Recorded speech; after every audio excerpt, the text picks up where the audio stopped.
All right, let's go ahead and get started. I'm going to invite our interpreters to make their announcements. We can start with the Mandarin interpreters.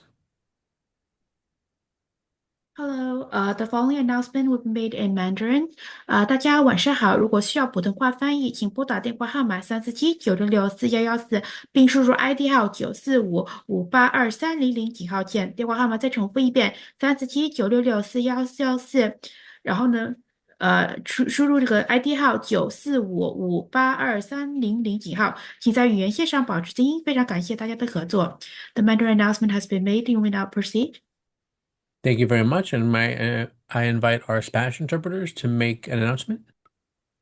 Good evening, muy buenas noches, intérprete de español. Para escuchar esta conferencia o reunión en español, marque desde su teléfono la línea de conferencia 347-966-4114, seguido del código ID 603-10199, seguido del signo numeral. Una vez más, para escuchar esta reunión en español, marque desde su teléfono la línea de conferencia 347-966-4114, seguido del código ID 603-10199, seguido del código numeral. Por favor, se le pide a las personas que mantengan sus micrófonos en silencio para evitar ruidos de fondo. Spanish announcement completed. Thank you, Maria, very much. And before we turn over to our presenters, I would like to invite Superintendent D'Antona to give us a few opening remarks before we get started. Yes, good evening. Thank you, Lewis, and thank you for all of our parents that are on tonight's virtual session. This is an outgrowth of a conversation that began about 2 months ago when we sent the parent survey out to all of you asking for feedback around things that you might need. So tonight is the first in a series of sessions that we'll be offering you. So I'd like to thank the Child Center of New York for being here tonight to support us in this session, as well as Wing, our district social worker, who helped organize today's session, as well as the future sessions that will be occurring. So I know that academics and the stresses of academics are always top of mind for our parents, and today is a session to connect you with some resources and tools for how to manage that. So thank you again for being here, and I'm going to be listening in with you as a parent of a 9th and 11th grader myself. So enjoy the session tonight, folks. All right, Wing, it's all you. Sure. Good evening. Thank you so much, Dr. Dantona, for opening the evening for us. This is our first District 25 SEL Parent Workshop series of the year. Just like Dr. Dantona said, we will have a few coming up in March and also in April as well. So we hope you can join us. My name is Wing Yi Chung. I am the district social worker. We are part of the student service support team here. We support our students and schools around social emotional learning, mental health, and overall wellness across the district. I'd like to introduce my colleague, Jenny Chang, who has been a key partner in planning and supporting this workshop series. Jenny, do you want to say a few words? Sure. Thank you, Wayne, for introducing me. Hi, my name is Jenny Cheng, and I am the Family Leadership Coordinator for District 25. I support schools across the district with family-related concerns, and I help organize and facilitate monthly meetings to provide guidance and support to all our parent coordinators in the district. I also work very closely with all PAPT and Title I parent leaders to ensure compliance and support them when needed. Thank you. Thank you, Jenny. Just like Dr. Dantona mentioned earlier, this is really directly a result when we get the feedback from our parents who wanted more SEL and parenting related workshops.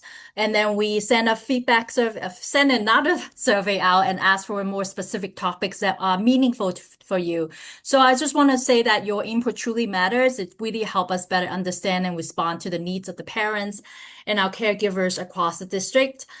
Tonight's topic is especially important because many families are navigating high academic expectations while also trying to maintain a strong, healthy relationship at home. right? So we often hear from our parents that they want to support their child's academic success, but they're also concerned about the stress and the pressure and the impact this can have on their child's emotional well-being. So I'm eager to explore this topic with you all here tonight. With that, I'm really pleased to introduce our presenter for this evening, Tiffany Liu from the Child Center of New York. Tiffany is a clinical social worker and has been supporting several of our school-based outreach partnerships. We're really grateful to have her here with us tonight. Tiffany, I'm going to turn it over to you. Okay. Hi, everyone. I'm going to share my screen right now, and let me know if you see it or not. Okay. Does everyone see my screen? Looks good. Okay, awesome. So before we get started, I'd like to do a very brief check-in with everyone.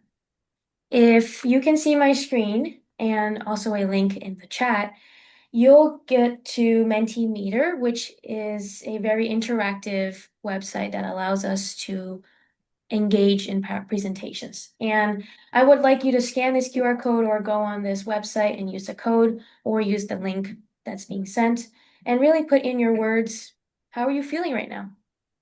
You can put more than one if you like. And I'll give everyone, about 3 minutes to do so.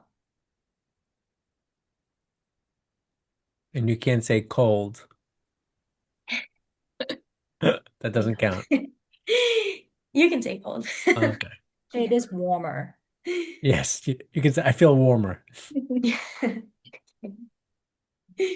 I'm seeing a lot of response coming through. A lot of tired, yes. Yeah. Stressed, yes. Definitely see Also those some, themes. Mhm. yeah, Mhm. feeling open-minded. Open-minded is a good one, yeah.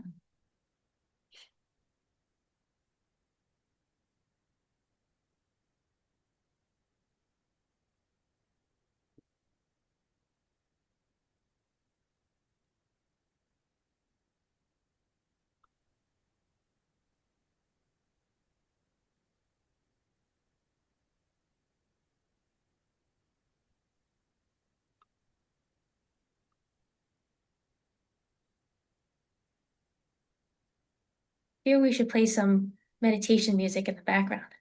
Right? Tired, overwhelmed.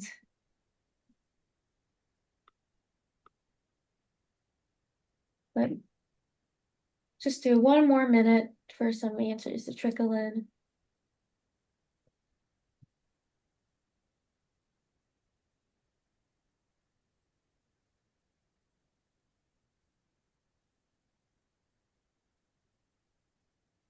You can also put it in the chat. Yep.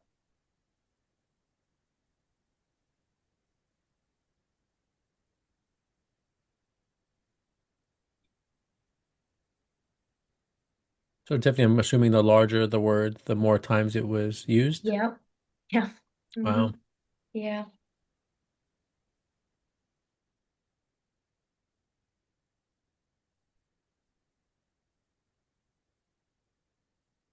Okay, so if you didn't get the chance to use this, we'll have 2 more opportunities throughout this presentation.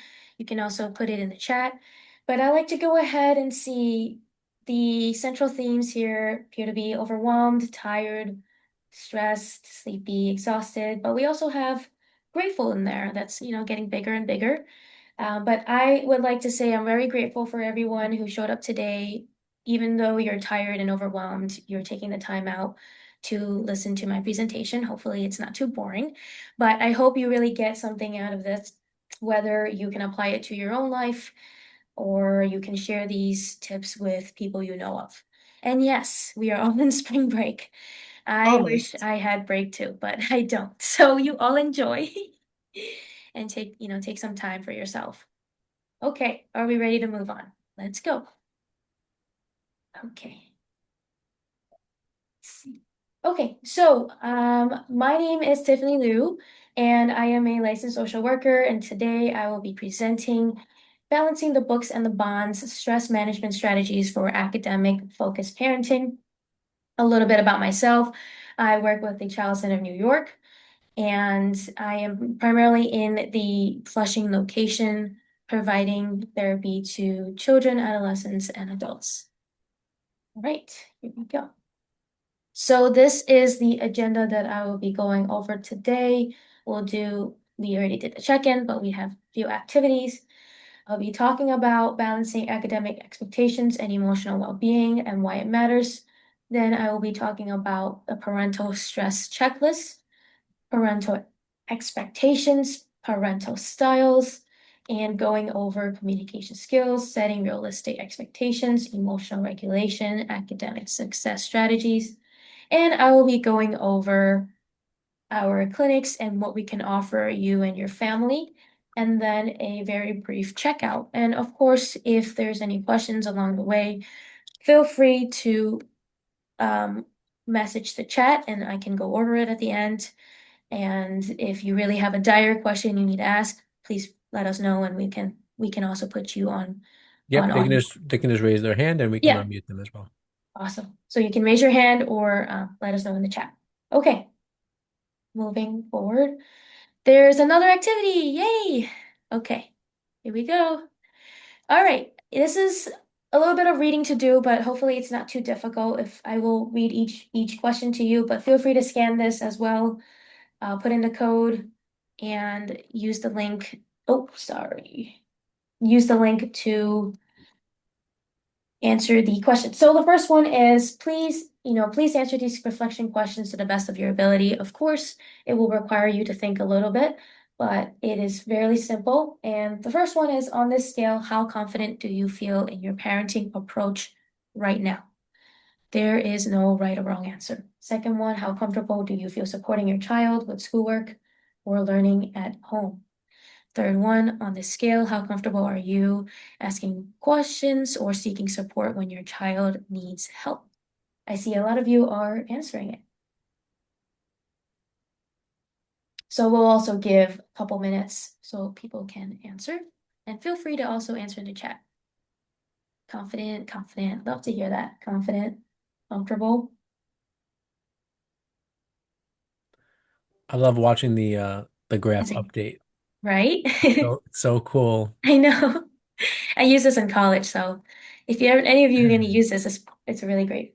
And you can embed it right into the slide. It's an amazing. add-on. Mm-hmm. Yeah. Wow. Of course, this is the free trial, so yeah. Okay, so we are very comfortable asking questions and seeking support. It feels we are most comfortable there. That's great to hear. Yeah.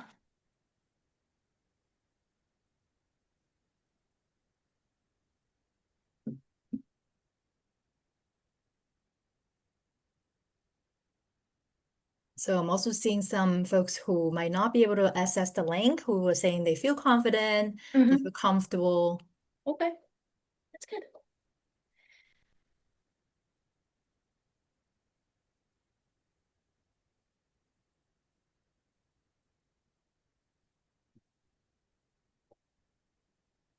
Okay, we'll do 30 more seconds.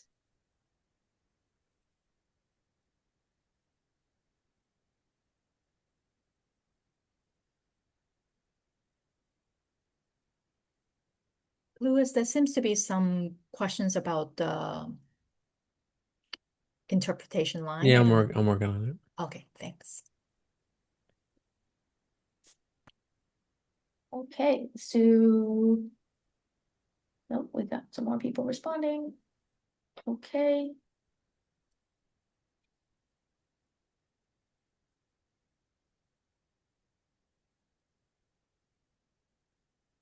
All right, so we are over average on comfortability. This is good.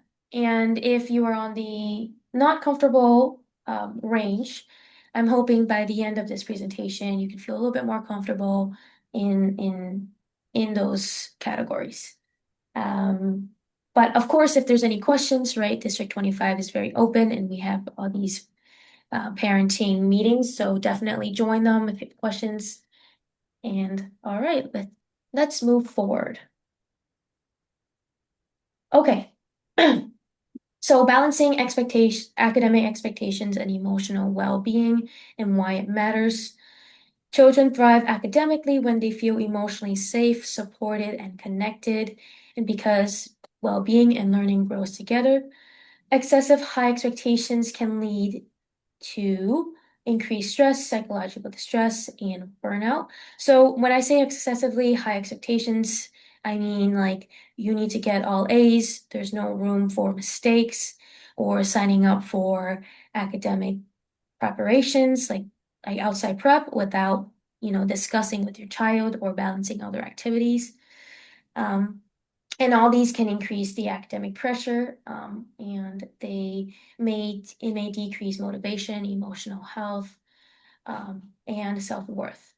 And emotional warmth and supportive parenting rather than forced and controlled can show warmth, balance expectations, and improving emotional resilience. And it allows youth to tackle challenges and despite experiencing roadblocks are more able to utilize constructive coping skills rather than give up easily or experience a major breakdown. So I'm sure a lot of you, even myself, have experienced major breakdowns when we don't understand something. It's very frustrating for the child themselves and for you. So it's important that, right, you are understanding where they're coming from and you both are able to express concerns with one another in a very healthy manner. So moving forward, we have something called a parental stress checklist that I'm actually going to send in the chat. And Tiffany, this, before you move on, I do yeah, want to say, because I know that in the last slides you have mentioned perfectionism and yes, fear of failure. yeah, I think perfectionism itself is not inherently negative, right? right, Because right. lots of successful people have high standards and tendency to be perfect. So Mhm, there is sort of two sides to that. And I think what you meant by sort of perfectionism can be a bit of a stressful can lead to some stressful outcome is because I think that the one side of being perfectionism is that you have this is motivated by growth and mhm, motivated by trying to master certain skills. It's mhm, ones with flexibility and sort of mhm, willingness to make mistakes and adjustments. And then there's also this other side of perfectionism where it's driven by maybe anxiety and this fear of mhm, making mistakes, right? mhm, Sometimes you might find children sort of having meltdowns or shutdowns over small errors or having this tendency to excessively checking their work because they're mhm, so afraid to make mistakes or they wanted to make it perfect, right? So there is sort of two sides to this perfectionism that we wanted to also talk about. And I know mhm, that later on you will talk more about growth mindset, and I think that's where we can kind of tease mhm. out a little bit about how we can help support our students when we have students that might be a little afraid to make mistakes. Yes, good points. Okay. So I have sent the link in the chat and it's called the Parental Stress Checklist. If everyone can take a look at it, it is a questionnaire tool that measures stress experienced by parents and allows for perspectives into the positive and negatives. It's 18 questions, and some of the positives that I'll highlight include emotional benefits, personal development, and some of the negatives include demand on resources, restrictions. So if you can go ahead and check out the checklist and feel free to fill it out on your own. And, by the end of this presentation, be able to reflect on what are some changes you'd like to make in some of your parenting strategies and, be able to utilize this checklist again, to measure in maybe a month or two later to see how you've grown as a parent. But really, what I wanted to highlight too is the higher level of parental stress, which is the higher the score, it relates to lower levels of parental sensitivity to the child, to your child, poor child behavior, lower quality of parent-child relationship. So if you score a high score, it doesn't mean that you failed as a parent. It only means that, right, you are probably experiencing a lot of stress overwhelmness, and it can affect really how your relationship is with your child. And it goes both ways, right? So if and there's a lot of variables to consider too. So if you are an only parent, there's more stress on you, of course. And if perhaps how you were raised as a child can affect how you also parent today. Wing, do you have anything you want to add to this as well? No, but I am also seeing quite a bit of We've got stuff in the chat. chat. Yes, input Mhm. here. Robert, you mentioned perfectionism goes beyond doing your best, though. That's why it carries the connotation that it does. It's about being perfect, which is why that's the word perfect is the enemy of good. I think definitely we Mhm. are going to kind of touch on that a little bit in a later on when we talk about strategies and supports. Mhm. Thank you for bringing that up. Yeah. So if everyone had a chance to fill this out, if you want to share maybe a little bit about your thoughts about the checklist or what you'd like to share in your personal life, definitely if you feel comfortable. But really, I wanted you to have this as a resource and tool to measure your own stress levels. Okay. And I will move on. Okay, so parental expectations versus emotional support. So what I'd like to highlight is, well, I'll start with high expectations and low emotional support. So as a parent, if you have high expectations and low emotional support, this can lead to anxiety, burnout, or feel of failure. And if you have low expectations and low emotional support, your child may not be as engaged. They may feel less motivated. And if you have high expectations and high emotional support, that is generally the ideal, and it allows your child to be more resilient, motivated, confident to tackle challenges, confident to tackle their academic challenges, be able to be more comfortable asking questions, and being able to work with you in their academic struggles.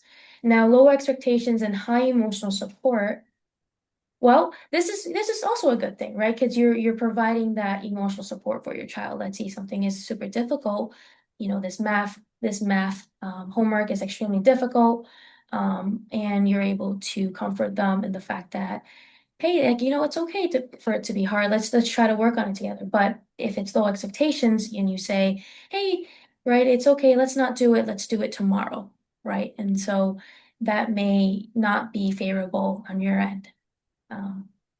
Any thoughts on that, anyone? And so I think we are Mhm. also probably fine at times.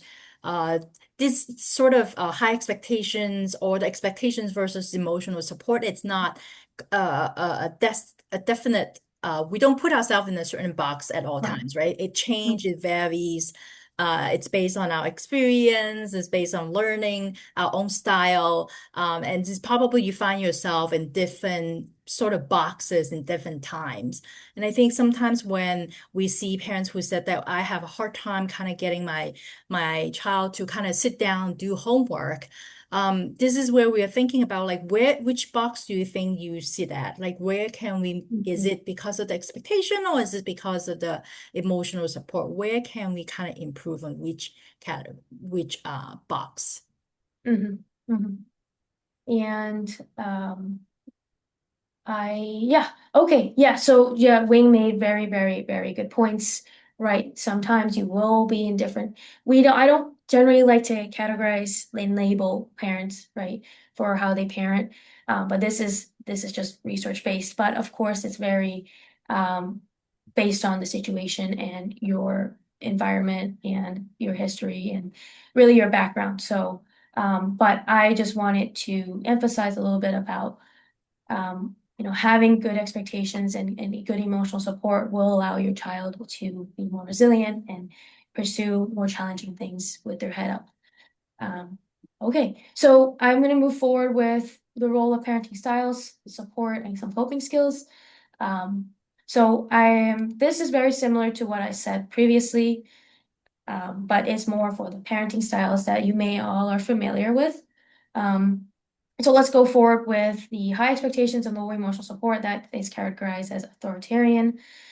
probably heard of, or you say yourself, or have heard someone say, because I said so, right? So a child saying, well, I don't feel like I don't feel well to do this right now. And you get into an argument and you say, because I said so.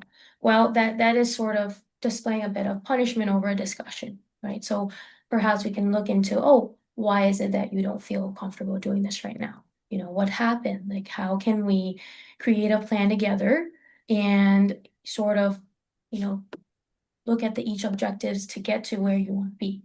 It allows for, and if in this category, right, in this authoritarian parenting style, you allow little room for discussion. It is very parent driven and a one-way communication. I myself have experienced this myself with my parents, and oftentimes I get very frustrated at them, but I had no space to express that, and I was very isolated because of that. On the other hand, we have low expectations and low emotional support, which is which term for neglectful parenting style, which includes not being involved emotionally or physically and providing little to no nurturance or guidance. So sort of just letting your child do whatever they would like to do. So you don't really check in on their homework. You're not asking them, for their planner or seeing if they have any tests or stuff, and you kind of let them figure it out themselves. And so we now end up in the other, which is low expectations and high emotional support. I just want them to be happy, which is it's not a bad thing at all, right? And you're focusing on their emotions, which is really good, but you're not also you're rarely enforcing the rules. And it's more of like, you're there for them when they don't really want to do something because they could be feeling very overwhelmed, stressed out, but you don't create a plan, a tangible plan moving forward. So you let them, you support them emotionally, but there is no plan moving forward. And then I wanted to highlight authoritative. So, studies show that authoritative parenting style is the most ideal and most effective and protective for our children. It allows for clear rules and expectations, warm, responsive, and emotionally present. It allows children to explore their independence and problem-solving skills. And instead of blaming a child for their mistake, a parent will provide space to discuss what happened and create a plan moving forward.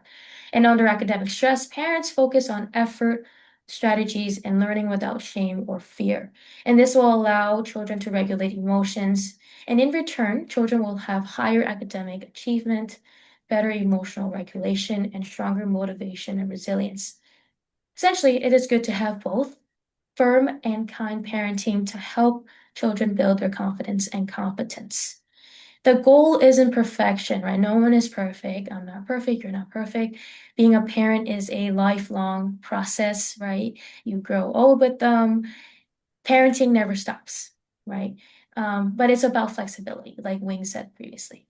The healthiest parenting adapts under stress while keeping expectations and connection intact. I think this is super important to know too when a child is becoming an adult, they're going to college, right? And that's where the communication, the connection can distance itself. But having those two and being able to be flexible is very healthy for you and your child. And I did also note here that it's important to trust your gut and treat your child with care and kindness. I think at the end of the day, focusing on the care and kindness part is important to highlight. And of course, there are many other variables to consider, but this is the general focus on academic focused parenting. Do you have anything to add, Wing, or anyone in the audience would like to chime in? There is definitely some comments from the Okay. parents, but I do Let's see. want to say when we're thinking about how do we help like kind of shift from towards the authoritative a style of parenting. I think sometimes one thing that we learn from other sort of experts in the field is that you there's this saying called connect before you correct. right? Building Mhm. kind of the connections in the relationship with our child, and then do the correction. Sometimes it might take us sort of a minute, right? Like to pause before we want to correct something. And then also to validate how difficult it is, right? Not necessarily removing the discomfort, right? Where it could be permissive to kind of remove this discomfort, this difficulty away, because our tendency is to kind of help solve the problems, but removing it doesn't really solve it, right? So kind of like validate our feelings, the challenges, but without removing the expectations, kind of shifting from feeling like we have to be in control to kind of coaching, right? Guiding questions to help solve our problems together. There's also, I'm sure we will later also mention co-regulation skills, where we can kind of help, help our children learn how to regulate their own emotions by like kind of co-regulations, right? We talk a lot about self-regulations, but I think what come before that would be to sort of co-regulate before we can actually self-regulate. Yeah. And children, they grow up with you, they learn from you first, right? So they're watching your reactions, they're watching how you interact with other people.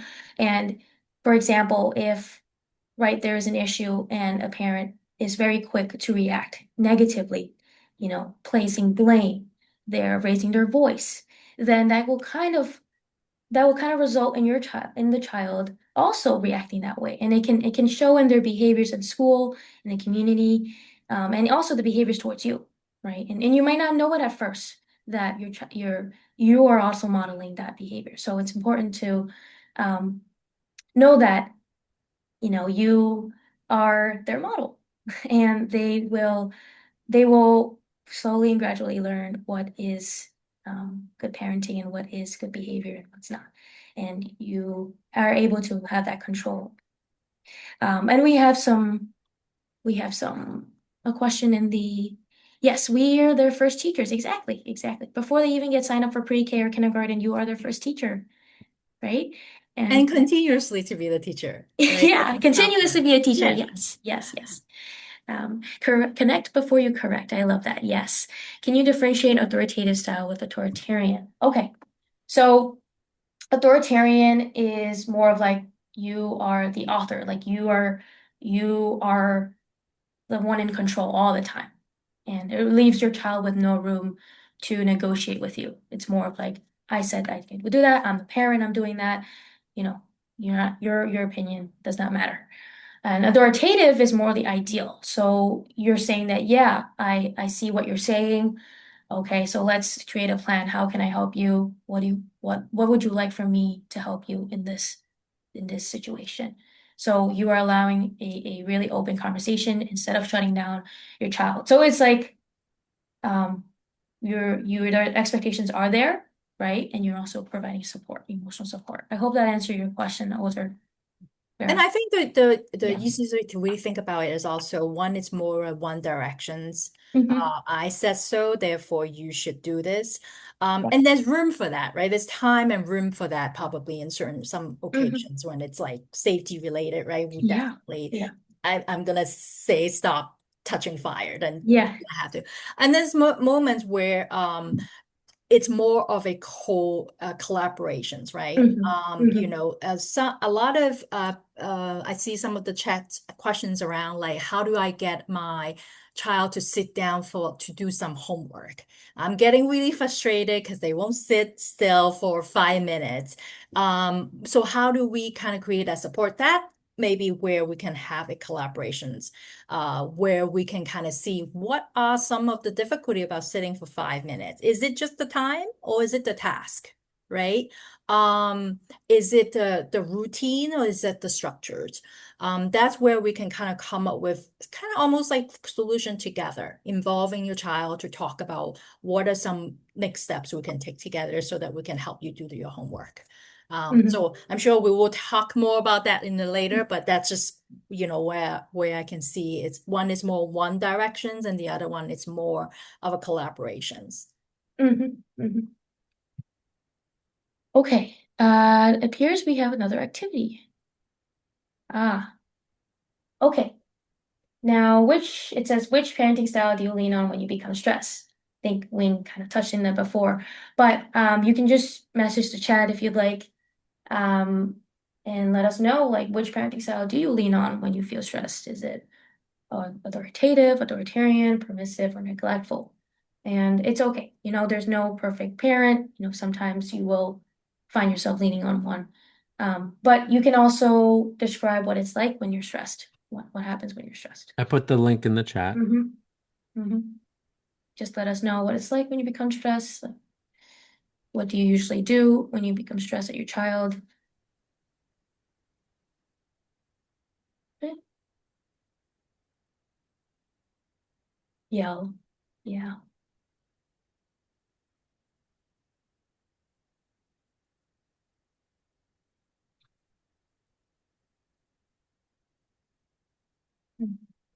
Take a break. It's good. Permissive.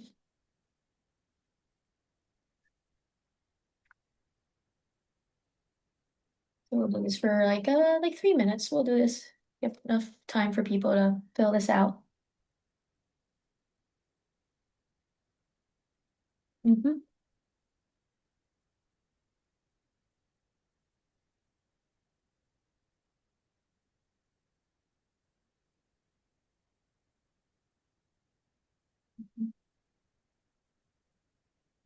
We've got a mixed bunch here, right? Which is okay too. This is where we sort of reflect and learn on what we want to change moving forward. Or if you want to change anything and see any behavior changes in your child and yourself. But yeah, you know, yell, gets angry is generally what a lot of parents do. But you know, we've also got parents here that also back off for a few minutes to gather thoughts and calm down before continuing to interact with them. You know, noticing they becoming more authoritarian when it becomes stressed as you talk about this. Okay. And then we also have calling teacher for just suggestion and see which part of kids need support and help them in a clear way. It's a great thing to do. Let me scroll this down.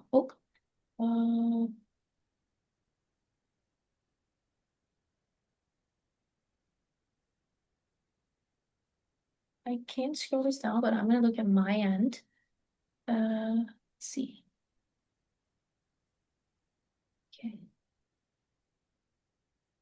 Okay.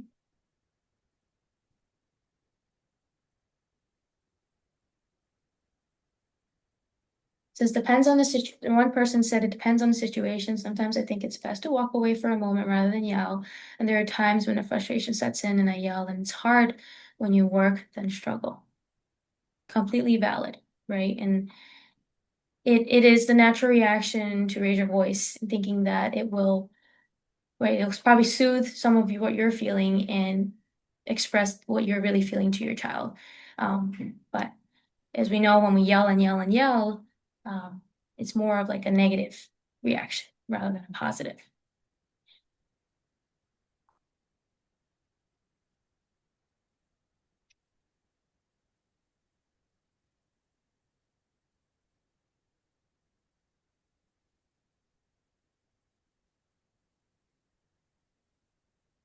I think that it's also something with yelling where it kind of works, right? At times for the short term, I'm gonna have to be. I'm not like ashamed to admit that that works sometimes. But if you know, just thinking about the long-term effects and then how it kind of also taking away some of the confidence they have, because I know that the moment I yell, then they would also get they're gonna be afraid to make mistakes again, right? And so that's something that I want to avoid. But that takes practice, takes patience, takes self-awareness, takes every being in your body sometimes to not yell. So definitely empathize with that. Yeah, it's like that fear factor. Someone also mentioned that once they are used to it, they don't do anything until they heard the yelling. Yes, or that the same level of yelling is no longer gonna work, and so you're gonna have to step it up, right? So it is best to kind of find a more healthier alternative way to kind of support rather than this kind of top-down, fear-driven motivations, which is motivations too. Fear-driven motivation it works right? In my own experience too, but it's just not a sustainable persistent strategy. It's definitely not good for self-confidence, right? Okay. Thank you everyone for all the answers. I really appreciate how interactive some of you are. And if you're not, I hope you're thinking about it, at least in your head, and being able to reflect it on your own. I know Mentimeter was a little difficult, some can be difficult to navigate, but I'm really glad that some of you are able to use it. Okay, so let's move forward. Okay, so some academic success strategies. So the first one, the importance of communication with teachers and involvement with school support, such as IEP meetings, parent-teacher conferences, right? Communication with teachers, involvement with school support. So it means like positive engagement by you. It's very crucial in your child's academic journey by showing up, asking questions, facilitating collaboration, right? And being top of things on your own. And I know it can be very difficult at first if, let's say, your child does need an IEP.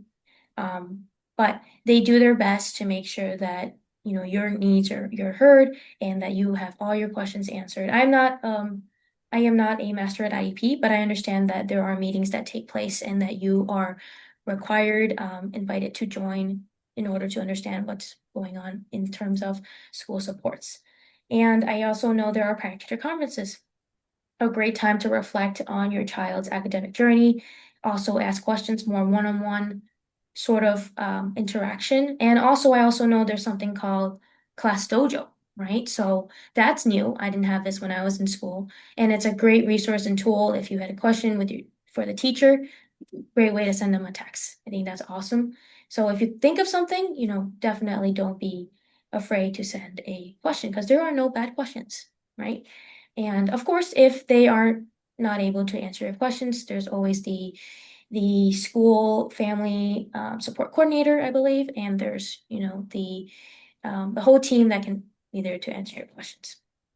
Another way is engaging in academic involvement at home.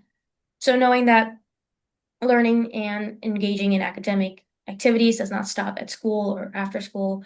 Doing a little check-in at home is okay, right? And I know school, they're in school the whole day and then they're in after school if they're in after school. And it's very tiring on them. So even as simple as this check-in, like, can I see your planner? Let's see if the homework you finished. Is there any homework you didn't finish, right? So like, what is your priority when your child comes home from school, right? What is it? What kind of priority and message do you want to send them once they get home? And what do you want to see in your child's success? And how do you want to work with your child in achieving that? So it's important to support and monitor for homework completion, helping your child as best as you could and creating a structured student environment. That leads me to utilizing a structured study environment.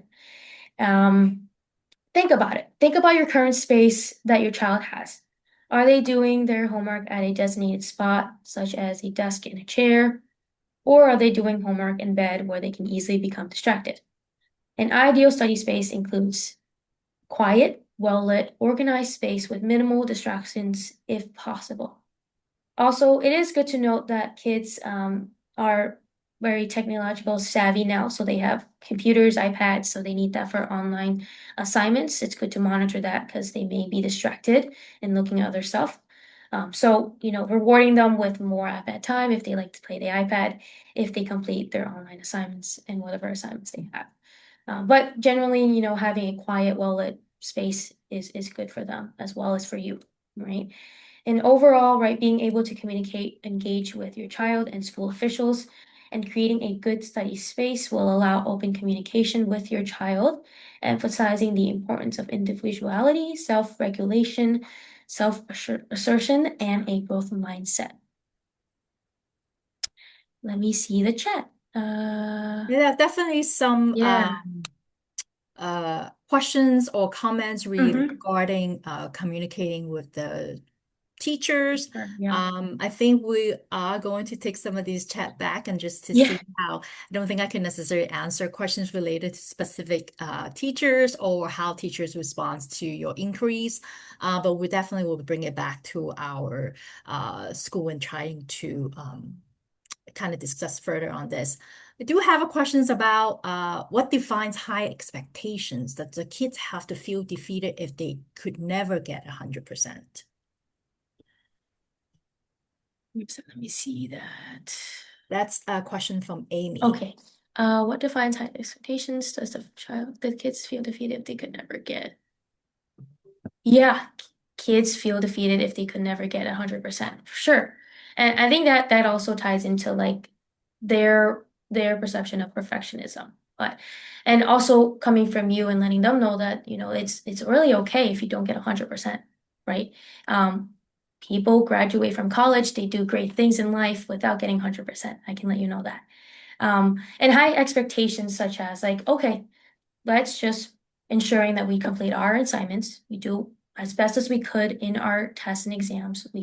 We've studied as best as we could, and we tried our best. That's really the bulk of it is in terms of expectations. So not saying like you need to get 100% in everything and there's no room for you to make a mistake.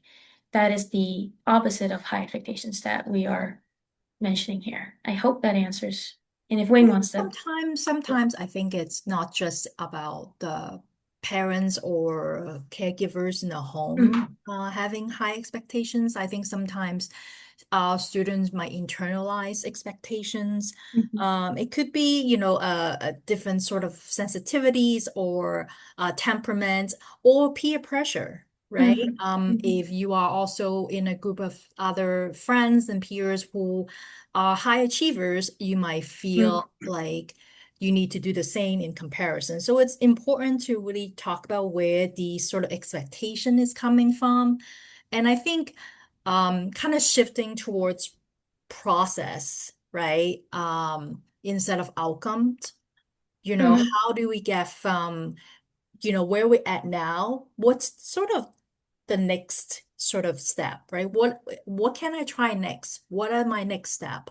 Instead of getting 100 as my goal, right? It's I think a lot of our teaching these days, even in our classrooms, are focusing more on, not how you get to the right answer, not getting the right answer, but how do you get there? So that sort of processing, how do we get to a certain thing, that process of getting better, it's where we wanted to have expectations on, right? How do we get better? How do we, what else can we do? What else can we try?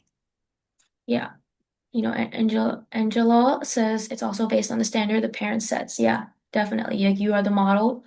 As a parent, you model how you want the education that they, the target of the education. And then also Navdeep said too much comparison lowers some kids' morale.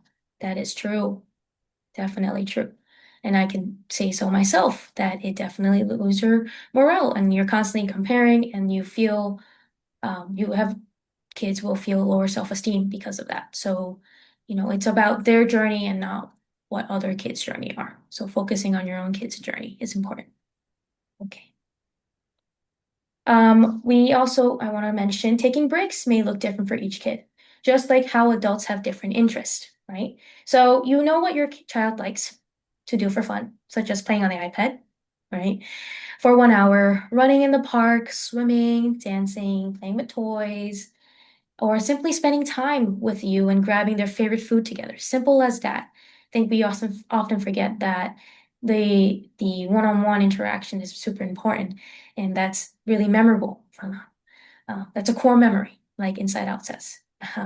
And kids learn better when they are able to take breaks for their brain. And when they are able to take breaks, they allow for spontaneity and creativity. So, right, kids are already sitting in class 45 minutes at a time. Their break is really in passing when they have to go from one class to the other, if you're in middle school or high school, right? And so it's important that even at home you take breaks. There's room for breaks. 5 minutes, 10 minutes, stretch it out. I think someone mentioned the Pomodoro method up top. That's a great study method if you would like to look into it. You study for an X amount of time, I think 20 minutes, you get a 5-minute break. With 30 minutes, 5-minute break. And the 5-minute break, you can do dance around, drink a sip of water, check in with your mom, things like that. So looking into that is a great opportunity for academic success. Another strategy that you can do is staying organized through utilizing weekly family planning sheets or a whiteboard or even an online calendar like Google Calendar. And staying organized provides you a visual to ensure you have a plan and are able to make adjustments as needed, right? So there are obviously things that, oh no, we ran out of time today. Is there anything can we squeeze this to the end of the week, or do we postpone it to next week? So if you have a visual, you will feel less overwhelmed and you'll be able to plan for events. Yeah, someone was saying I was thinking about a calendar and a daily schedule. Yes, you can definitely add that in right now. After there were incidents of kids teasing others of their test scores, the teacher started returning graded tests in a closed envelope. Not a bad idea. That's good. They should do that. Yeah. Okay.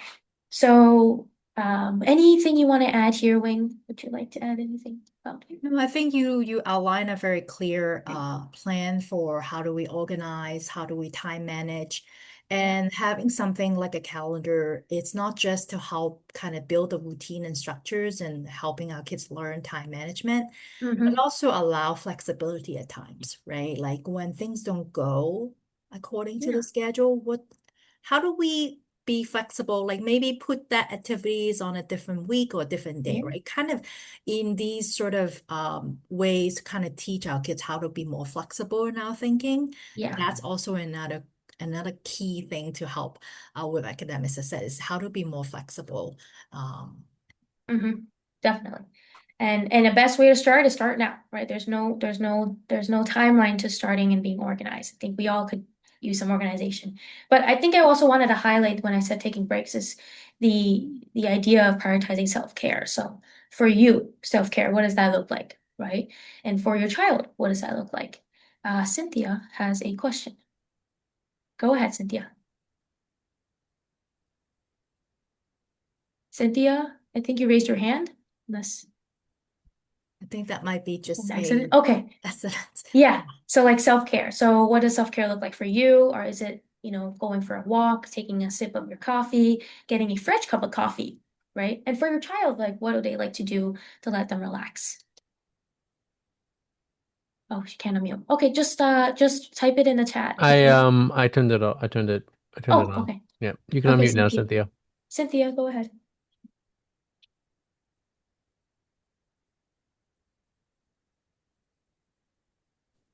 Sorry, I Oh, no had a worries. little trouble there. How do you have flexibility with a child, unfortunately, that has executive planning disorder that is not as flexible as you'd like that child to be? So they're so regimented, they're very structured. And as much as you'd like to have the flexibility, sometimes they don't allow for that. It's a good point. Yeah, some kids. Yeah, Cynthia, Wing, go I ahead. love that Yeah. questions Yeah. because we actually do have a lot of students who are struggling with executive functioning, right? Part of the muscles about the part of the brain that control executive functions, we actually need to exercise it time and time and time again in order to build that muscles and build that flexibility. So I think if it's really hard for our kids to kind of like be flexible, let's model flexibility a little bit, right? Let's come up with some when you actually, Cynthia, has to be flexible with, let's say, your time, your schedule, or whatever task that you have to do. Try to model it by like really intentionally describing how you solve that, how you kind of demonstrate flexibility in the way that you handle certain problems. So maybe then your child can kind of see and start to get a sense about what that is. Because for some of our kids, being rigid and being kind of inflexible has a lot to do with feeling safe and confidence. So I think sometimes if it's too hard for them to make this change, let's just model and be very intentional in describing how we make changes, how we are flexible first, right? It could be done through your own experience, could be done through even like stories, When you see a movie, when you see a reading a storybook where there is characters in the book where they are demonstrating flexibility, that could be something that can be very helpful. Incorporating some choices, right? Sometimes we might have to ask them to make a choice between A, B, or C, right? To offer some choices so that they have some flexibility, but also a control, right? So those are like some small ideas around flexibility. But thank you for the questions. Thank you. Yes, that was really good points. And even Crystal said breaking a task down, right? Like showing them the different steps we can take to it, and that it's less overwhelming that way. Praise effort, exactly. Okay, so moving forward. All right, so now I'm going to talk about the growth mindset. I think you all may be familiar. Your kids may have learned this in school, and if not, then let's carry forward. So, for example, a growth mindset. Let's say I can try my best even if this is challenging in terms of an academic assignment, versus a fixed mindset, which is I give up because this is too difficult, right? Some of our kids will give up very easily. Yeah, if it's hard, I'll give up, right? But it takes perseverance and confidence and encouragement and support from the parent that, yes, I can grow, I can tackle this task because I can. And I know I will tackle this task because I've tried.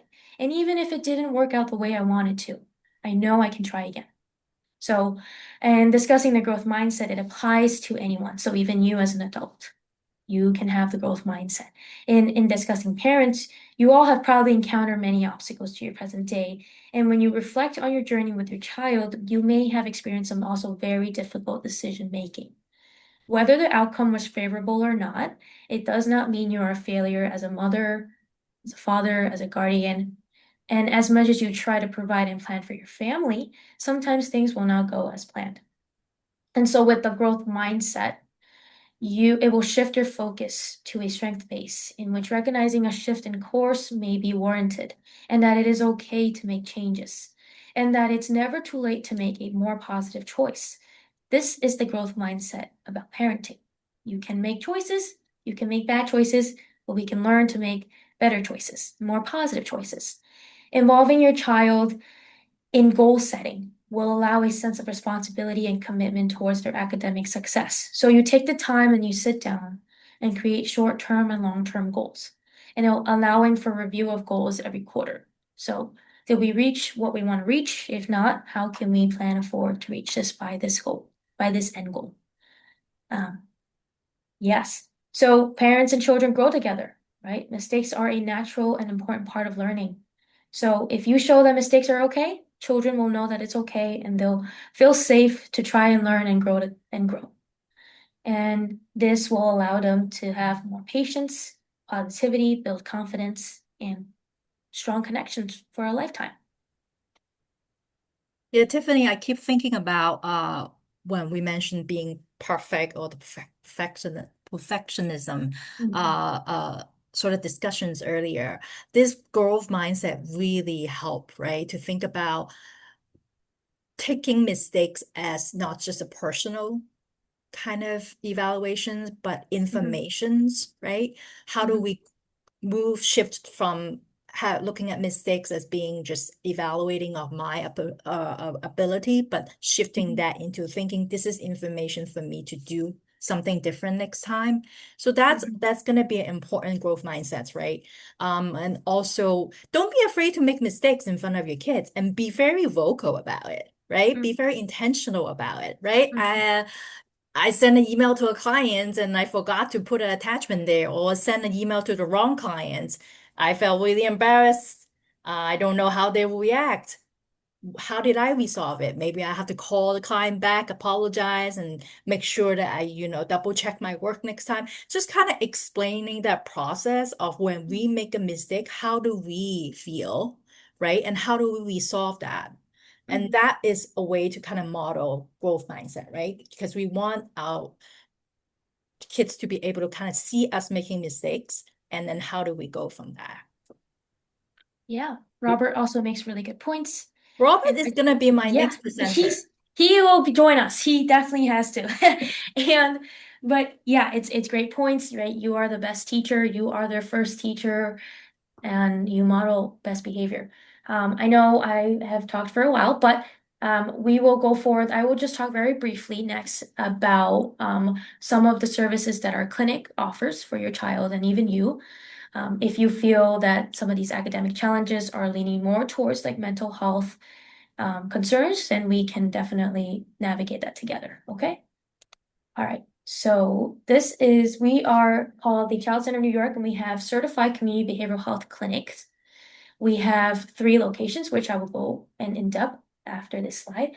And we really are serving our communities, and we want your families and you to thrive through early childhood education, mental health, substance use treatment, and very extensive family services. Yes, I will get into that.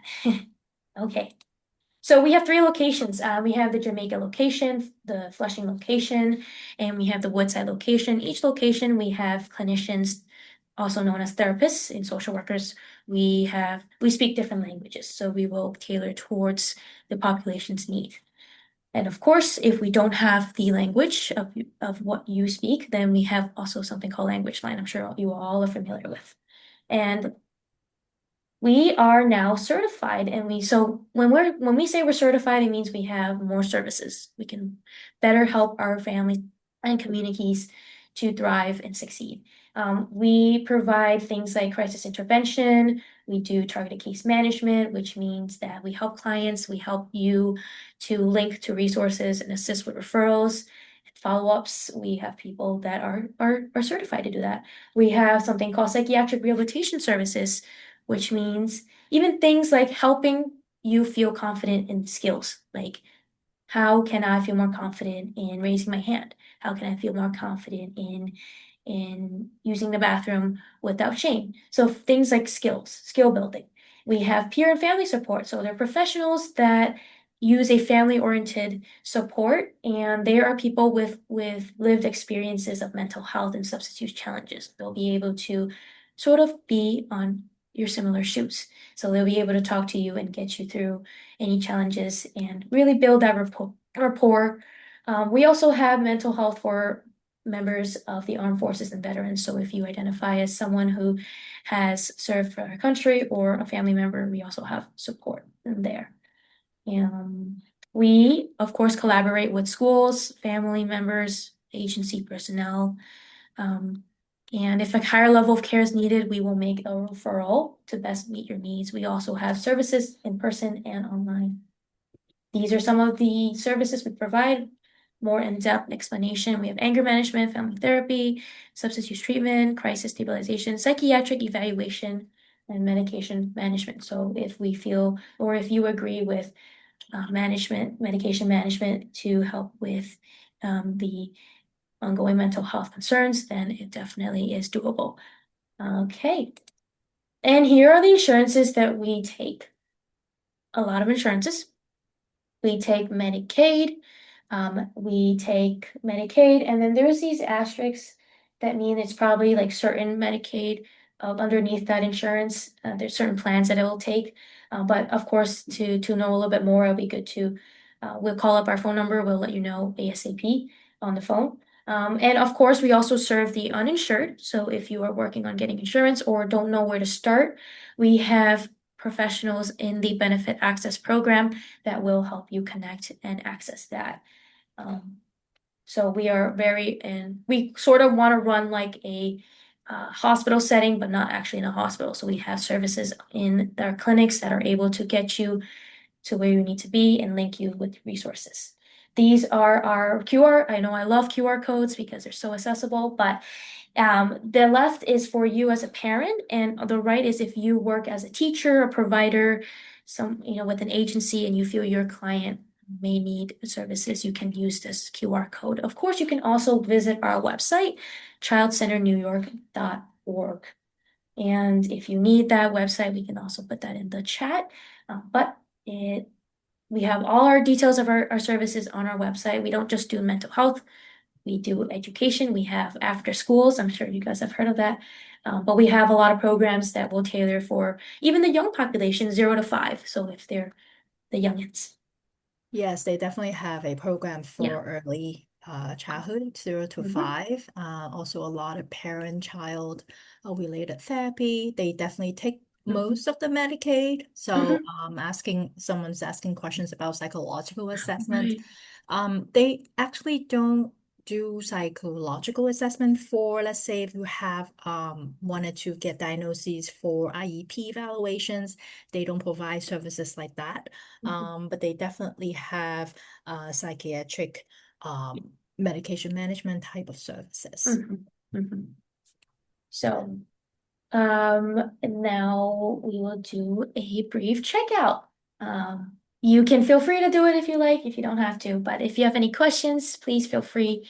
I also have something. Please fill out this workshop form for me, please. Just to let me know how I can do better, if you really learned something from this workshop that you can take away with, or if there's something I can improve in.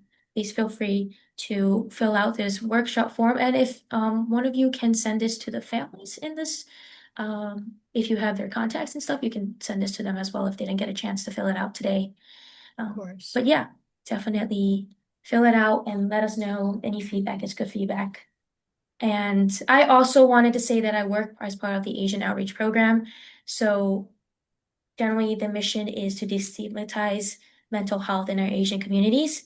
We also work in the schools. We have a few clinicians that work in different schools that can provide short-term therapy.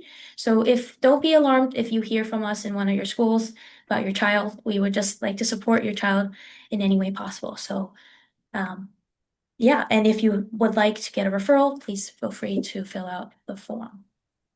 Are there any questions from anyone before we Yeah, wrap up any today? questions? I want to thank everyone for hanging in there. I know we went a little over time. I want to thank our Yeah. interpreters as well for hanging in there. Are there any questions? I'm going to put that client intake form in the chat as well again. That's We also need Robert for another yes, workshop. for the next workshop. Want to clarify the Yes. client behavior form is if you want services. Yes. Correct. Okay, so I put the just wanted to one I put the one in the chat for parents since I Yes, assume parents. that's the link that most people would want in this setting. Yes. The other QR code on the right hand side were for If you're like a provider, like a teacher or teacher, yeah. guidance So I put the counselor. one for parents. Okay, thank you. You got it. There's more comments in the chat, Tiffany. Okay. You're welcome, everyone. I hope you got something out of it. I had a great co-host, but Wayne was amazing in explaining and going further. And Crystal says failure is the best teacher. Oh, I disagree. Not a failure because you tried, you fail. I disagree. Not a failure because you tried, you fail. When you don't try and you don't learn. I reframe often. Reframing, yes, is the best way for your child. It stops kids from taking the risk. Okay, yeah. Great, Crystal. Reframing and Yeah. normalizing. It's really two of the main thing that we do. And I also learned another saying about just carrying a kill tip around, just quit taking it personally, because sometimes things are, kids Yeah.